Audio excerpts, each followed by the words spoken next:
Russia ने Ukraine पर हमला कर दिया है। करीब 1.5 लाख रशियन आर्मी अपनी आर्म्स और एमिनेशन के साथ यूक्रेन में एंटर कर चुकी है। वहाँ के सभी बड़ी शहर, चाहे वो खार्किव हो, मारियोपोल हो या फिर यूक्रेन का कैपिटल कीव हो, हर जगह पे रशियन आर्मी अपना कब्जा कर चुकी है। 1,90,000 से भी ज़्यादा सैनिक अभी तक इवैक्यूएट किए जा चुके हैं यूक्रेन से इन्वेजन के बाद से। करीब 6,000 से 7,000 सिविलियंस मारे जा चुके हैं।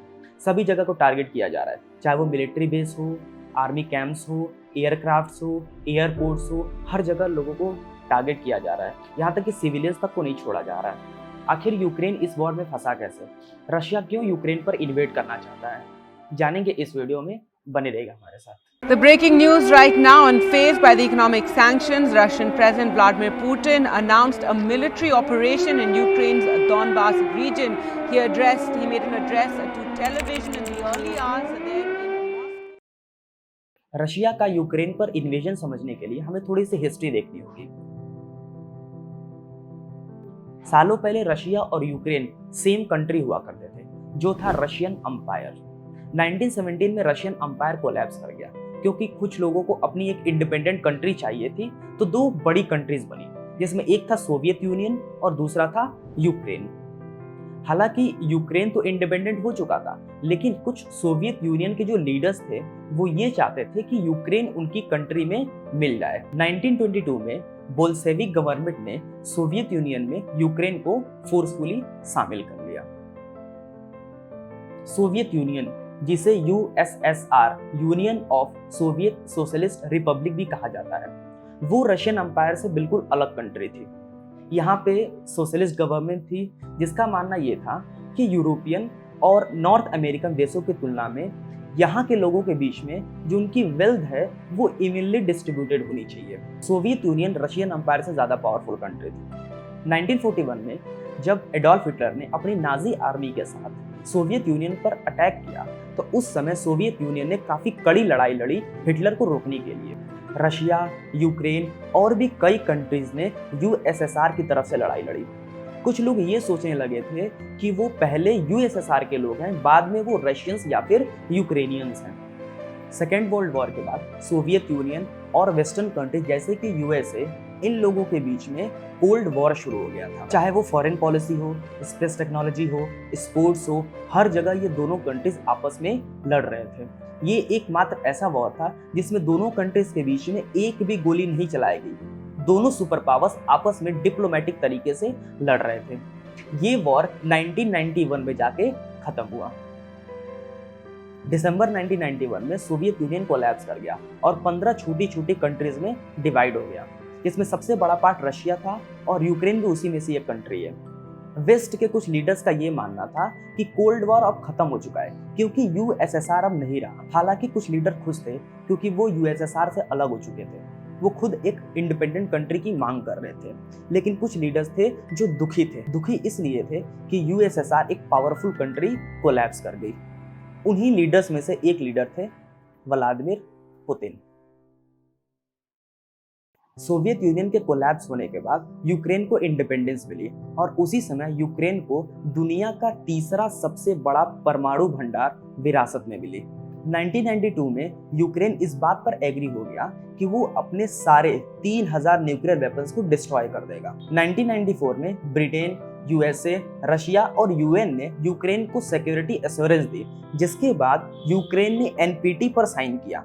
मतलब ये कि वो अब से नॉन न्यूक्लियर वेपन स्टेट होगा। उसी समय वेस्टर्न लीडर्स ने रशिया को ये प्रॉमिस किया कि यूक्रेन कभी भी कोई एक मिलिट्री अलायंस जैसे कि नाटो कभी भी ज्वाइन नहीं करेगा। NATO, north Atlantic treaty organization, ये एक इंटर गवर्नमेंटल मिलिट्री अलायंस है जिसमें पहले 12 कंट्रीज हुआ करती थी, अब इसमें 30 कंट्रीज हैं। नाटो मेनली वेस्टर्न कंट्रीज के द्वारा रशिया को काउंटर करने के लिए बनाया गया था। नाटो के आर्टिकल 5 में ये लिखा हुआ है कि नाटो की जितनी भी कंट्रीज हैं, किसी एक कंट्री पे भी अगर हमला होता है तो नाटो के सभी कंट्रीज पर यह हमला माना जाएगा। They were sworn to stand together against aggression. An attack against one would be an attack against all. जैसा कि मैंने आपको बताया कि वेस्टर्न कंट्रीज ने रशिया को ये वादा किया था कि फॉर्मर रशियन कंट्रीज कभी भी नाटो जैसी मिलिट्री अलायंस को ज्वाइन नहीं करेंगी। लेकिन 2004 में कुछ कंट्रीज जैसे कि लिथुआनिया, लैटविया, इस्टोनिया, इन कंट्रीज ने नाटो ज्वाइन कर लिया। पुतिन ये चाहते थे कि फॉर्मर सोवियत कंट्रीज जो है वो रशिया के ज्यादा क्लोजर हो, ना कि वेस्टर्न कंट्रीज के, क्योंकि अभी भी उन कंट्रीज में रशियन पॉपुलेशन काफी ज्यादा है। 2005 में यूक्रेन में विक्टर की गवर्नमेंट थी, वो एक एंटी रशियन थे। वो ये चाहते थे कि यूक्रेन को रशिया के इन्फ्लुएंस से बिल्कुल आज़ाद किया जाए और इसीलिए उन्होंने सबसे पहले नाटो ज्वाइन करने की डिमांड रखी। पुतिन ये बिल्कुल नहीं चाहते कि यूक्रेन नाटो ज्वाइन करे, क्योंकि पुतिन को पता है कि अगर यूक्रेन नाटो ज्वाइन करता है तो यूएसए इजीली यूक्रेन में अपने आर्मीज को डिप्लॉय कर सकता है और वो नेबर में बैठे बैठे इजीली रशिया को काउंटर कर सकता है। मतलब ये हुआ कि आप अपने दूर किसी दुश्मन को आप अपने नेबर में लाकर बैठा दो। वॉर जैसी सिचुएशन अगर होती है तो जब तक रशिया यूएसए के ऊपर एक मिसाइल मारेगा तब तक यूएसए बगल में बैठे बैठे रशिया को बिल्कुल तबाह कर देगा। इसी को देखते हुए 2014 में रशिया ने यूक्रेन का एक पार्ट क्रीमिया पर इन्वेड कर लिया। यह इंटरनेशनल लॉ के खिलाफ था, फिर भी रशिया ने इसको किया। 2022 में पुतिन ने ये क्लेम किया कि रशिया और यूक्रेन के लोग सेम हैं। बेसिकली पुतिन ने ये कहा कि यूक्रेन का वो हिस्सा जहां पे रशियंस अभी भी ज्यादा है उसे रशिया में मिला देना चाहिए, मेनली ईस्टर्न यूक्रेन। क्या पुतिन पुराना यूएसएसआर बनाना चाहते हैं? बिल्कुल नहीं। ये बात उन्हें भी पता है कि पुराना यूएसएसआर अब नहीं बन सकता। पुतिन एक सोशलिस्ट नहीं है, इसलिए उन्हें पता है कि यूएसएसआर की वो वैल्यूज अब इम्पोर्टेंट नहीं है। कोई भी कंट्रीज अपने आप को वॉर जैसे सिचुएशन में नहीं डालता। पुतिन को पता है कि अगर वो वॉर करते हैं तो इसमें उन्हीं का सबसे ज्यादा नुकसान है, फिर भी वो वॉर कर रहे हैं क्योंकि वो बस इतना चाहते हैं कि यूक्रेन नाटो या फिर कोई भी वेस्टर्न कंट्रीज में इन्फ्लुएंस में ना आए और वो रशियन के कांटेक्ट में ज्यादा रहे। अगर आप रशिया की डिमांड्स को देखेंगे तो रशिया ने यूक्रेन से कुछ नहीं मांगा है, उन्होंने सिर्फ जो डिमांड्स रखे हैं वो नाटो या फिर यूएसए के सामने रखा है। लेकिन ये वॉर अभी क्यों? पुतिन ने पहले इन्वेड क्यों नहीं किया? शायद इसलिए कि उन्हें उम्मीद थी कि इन सारी चीजों को बिना वॉर के भी सुलझाया जा सकता है और वो तभी तक ये चीजों को देख सकते थे जब तक उन्होंने इन्वेड नहीं किया था, क्योंकि इस सिचुएशन के बाद अब फ्यूचर में यूक्रेन नाटो ज्वाइन कर सकता है।